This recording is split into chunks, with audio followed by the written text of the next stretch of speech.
नमस्कार, कैसे हैं आप सभी लोग। आशा करते हैं, उम्मीद करते हैं कि आप लोग बहुत अच्छे होंगे। दोस्तों, आज की वीडियो में बात करेंगे भोजपुरी की वो पुरानी गीतें जो आज भी सुनने में बहुत ही अच्छी लगती है और लोग सुनते भी हैं और आनंद भी आता है। वैसी गीतें पेश करेंगे और मुखड़ा होगा, सिर्फ जिसको बोलते हैं आप एक एक गीतों का नगमा, उसको बोलेंगे MP3 की तरह होगा। कई गीतें हम पेश करेंगे और ये भोजपुरी की पुरानी गीतें होंगी जिन्हें आप सुनने के लिए तरस जाते हो। वैसी गीतें होंगी, मैं हारमोनियम पर इसे पेश करूँगा, ठीक है।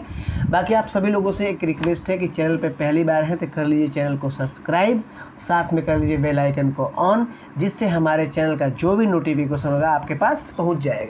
बाकी अगर बात कर लेते हैं दोस्तों आज की वीडियो की बात, तो आज की वीडियो का जो सेशंस है हमारे भोजपुरी के पुराने गाने, तो चलिए कर लेते हैं वीडियो को स्टार्ट। और मैं बीच बीच में बात भी आपसे करता रहूँगा।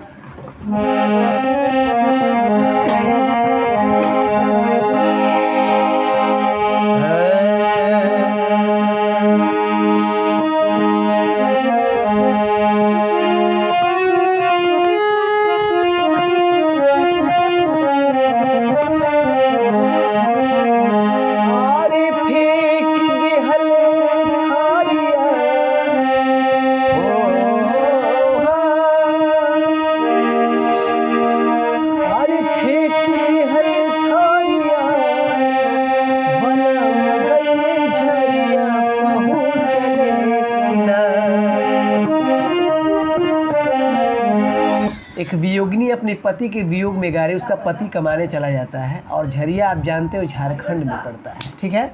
और उसी झारखंड की बात हो रही है कि उसका पति कमाने चला जाता है, तो उस समय वो गीत को वियोग में गा रही है। कैसे गा रही है? अरे फेंक दिहल थारिया, अरे बलम गइले झरिया बहू चले किना। अरे फेंक दिहल थारिया, अरे बलम गइले झरिया बहू चले किना। उठहिया में लहरिया बहू चले किना। उठहिया में लहरिया बहू चले किना। और फेंक दिहल थारिया,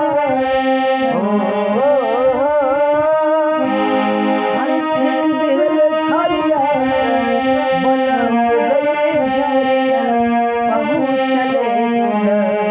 बहू चले किना। उठहिया में लहरिया बहू चले किना। उठहिया में लहरिया बहू चले किना।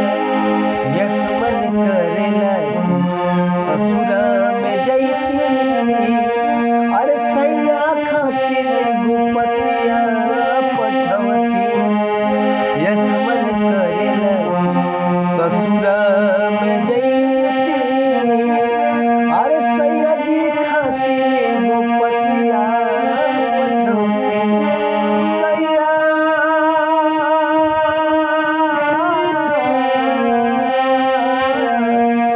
सैया यस मन करेला कि ससुरा में जैती, सैया जी खातिर गुपतिया पठवती। अरे आवत नइखे सैया जी हो, आवत नइखे सैया जी, बस गइले सहरिया बहू चले किना। अरे आवत नइखे सैया जी, अरे आवत नइखे सैया जी, अरे आवत नइखे सैया जी, घर से सहरिया बहू चले किना। उठहिया में लहरिया बहू चले किना। उठहिया में लहरिया बहू चले किना। तो दोस्तों, ये गीत कितनी फेमस है, पहले ज़माने में बहुत चलती थी और इसको लोग सुनते थे। चलिए, और भी ऐसी गीत जो हिंदी फिल्म की भी है और भोजपुरी फिल्म की, उसको सुनाते हैं। कौन दिशा में लेके चला रे बटोहिया, कौन दिशा में लेके चला रे बटोहिया। बानी शहर शहर, हर जगह डगरी मत भावन रे, भावन रे। कौन दिशा में लेके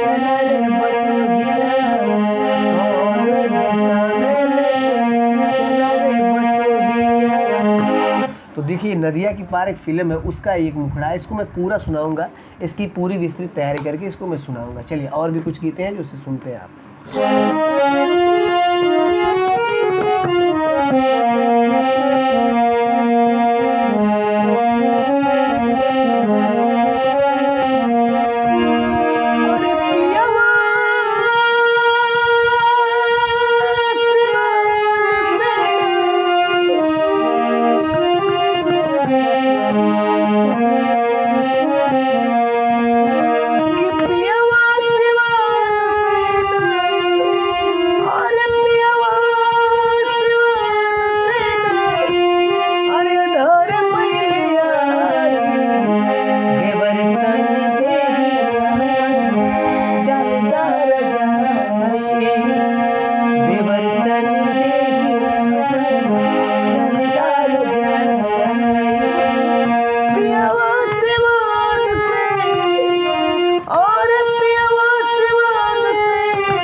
नमस्कार दोस्तों, आज के लिए इतना ही। आगे की वीडियो मिलते हैं, तब तक के लिए आप सभी लोग से लेते हैं विदा। चैनल पे पहली बार है, कर लीजिए चैनल को सब्सक्राइब, लाइक, बेल आइकन को ऑन कर लीजिएगा। ऐसी अगली वीडियो के साथ मिलते हैं, तब तक के लिए धन्यवाद।